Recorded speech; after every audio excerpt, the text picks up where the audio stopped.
सास का मायका प्रेम। रिद्धि की सास को हर वक्त अपने मायके का गाना गाने की आदत थी। अरे बस करना माँ, मामा का ये किस्सा तू 50 बार पहले भी सुना चुकी है। अरे हाँ, तो क्यों ना बताऊं। तेरे चाचा तो उस वक्त हाथ झाड़ कर खड़े हो गए थे। तब मामा ही था तेरा जो आगे आया और मदद की। देखो अब ठीक है ना, जो हो गया सो हो गया। क्यों एक बात को हमेशा गाती रहती हो। अब तो बहू घर आ गई है, उसे तो सबको मान कर चलना है ना, कि सिर्फ सास का मायका ही समझेगी वो। तभी वहाँ रिद्धि आ जाती है। माँ, आज मैं घर जा सकती हूँ? माँ को मेरी बहुत याद आ रही है। शादी के बाद एक बार भी नहीं गई। हाँ तो कौन जाता है। अरे मेरी शादी के बाद जब मैं विदाई होकर आई, इतना बड़ा ससुराल मेरा, खाने वाले 10 लोग और बनाने वाली मैं सिर्फ एक।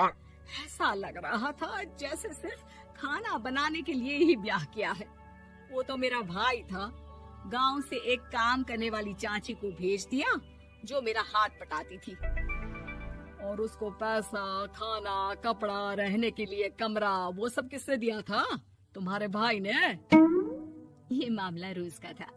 ससुर भी जब गुस्सा होते तो वो सारी बात कह देते जो उनके मन में इतने समय से चल रही थी।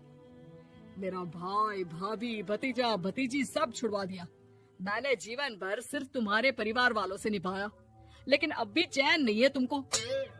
बहू के सामने सास को लगा कि उसकी बेइज्जती हो रही है। अब सुन बहू, अपने कमरे में जा, कहीं नहीं जाना मायके वायके। घर का काम कौन करेगा? पड़ोसन। बहू समझ जाती है मामला गर्म चल रहा है।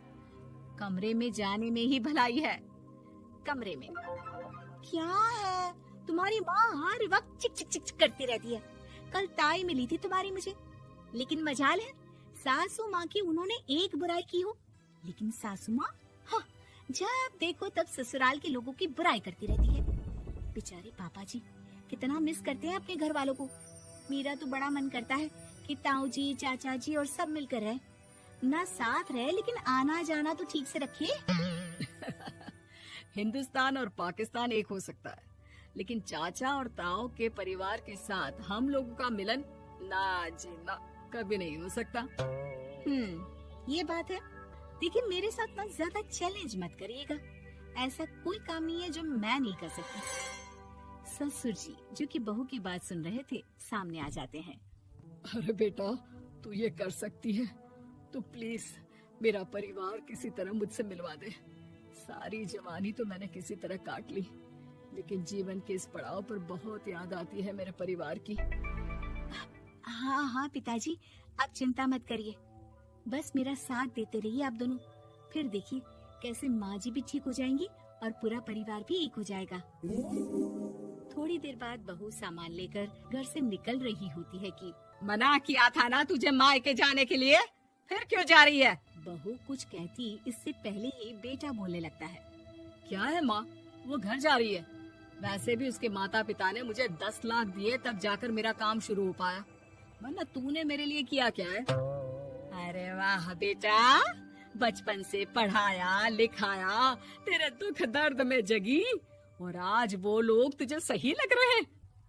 और फिर ससुराल में लड़की खुश रहे, ये तो मायके वालों की जीवन भर की जिम्मेदारी रहती है। तो ये तुमको भी तो सोचना था ना। ताऊ जी ने पापा को पढ़ाया लिखाया।